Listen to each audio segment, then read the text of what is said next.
بسم اللہ الرحمن الرحیم۔ السلام علیکم ورحمۃ اللہ وبرکاتہ۔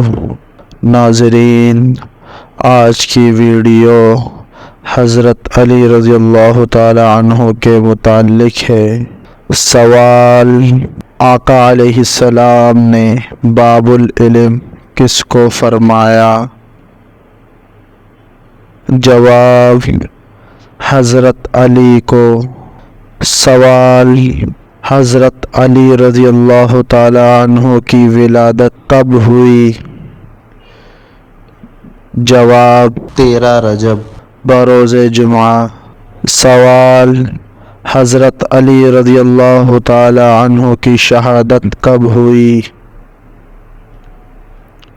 جواب: 21 رمضان 36 ہجری کو۔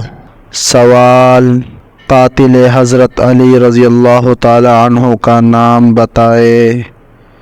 جواب: ابن ملجم۔